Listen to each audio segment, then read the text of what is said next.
مضمون تعلیم کی افادیت آج کے اس پراشوب اور تیز ترین دور میں تعلیم کی ضرورت بہت اہمیت کی حامل ہے۔ چاہے زمانہ کتنا ہی ترقی کر لے، حالانکہ آج کا دور کمپیوٹر کا دور ہے، ایٹمی ترقی کا دور ہے، سائنس اور صنعتی ترقی کا دور ہے، مگر اسکولوں میں بنیادی عصری تعلیم، ٹیکنیکل تعلیم، انجینئرنگ، وکالت، ڈاکٹری اور مختلف جدید علوم حاصل کرنا آج کے دور کا لازمی تقاضا ہے۔ جدید علوم تو ضروری ہیں ہی، اس کے ساتھ ساتھ دینی تعلیم کی بھی اہمیت اپنی جگہ مصمم ہے۔ اس کے ساتھ ساتھ انسانیت سے دوستی کے لیے اخلاقی تعلیم بھی بے حد ضروری ہے۔ اسی تعلیم کی وجہ سے زندگی میں خدا پرستی، عبادت، محبت، خلوص، اثار، خدمت خلق، وفاداری اور ہمدردی کے جذبات پیدا ہوتے ہیں۔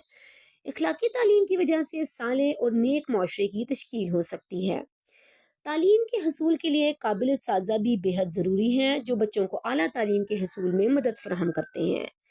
استاد وہ نہیں جو محض 4 کتابیں پڑھا کر اور کچھ کلاسز لے کر اپنے فرائض سے مبرہ ہو گیا، بلکہ استاد وہ ہے جو طلبہ اور طالبات کی خفیہ صلاحیتوں کو بیدار کرتا ہے اور انہیں شعور و ادراک، علم و آگہی نیز فکر و نظر کی دولت سے مالا مال کرتا ہے۔ جن اساتذہ نے اپنی اس ذمہ داری کو بہتر طریقے سے پورا کیا، ان کے شاگرد آخری سانس تک ان کے احسان مند رہتے ہیں۔ اس تناظر میں اگر آج کے حالات کا جائزہ لیا جائے تو محسوس ہوگا کہ پیشہ تدریس کو بھی آلودہ کر دیا گیا ہے۔ محکمہ تعلیمات اور اسکول انتظامیہ اور معاشرہ بھی ان 4 کتابوں پر قانع ہو گیا۔ کل تک حصول علم کا مقصد تعمیر انسانی تھا، آج نمبرات اور مارک شیٹ پر ہے، مگر افسوس کہ ہمارے ملک کے تعلیمی اداروں پر مفاد پرست ٹولہ کثر شاہی کی طرح قابض رہا ہے، جن کے نزدیک اس عظیم پیشے کی قدر و قیمت کی کوئی اہمیت نہیں رہی ہے۔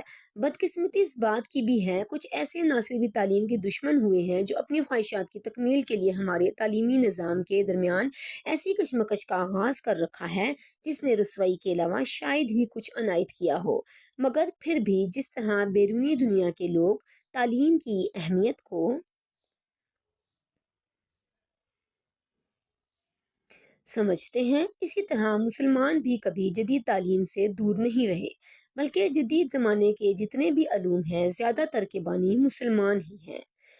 موازنہ کیا جائے تو اندازہ ہوگا کہ آج یورپ تک کی جامعات میں مسلمانوں کی تصنیف کردہ کتابیں نصاب میں شامل ہیں۔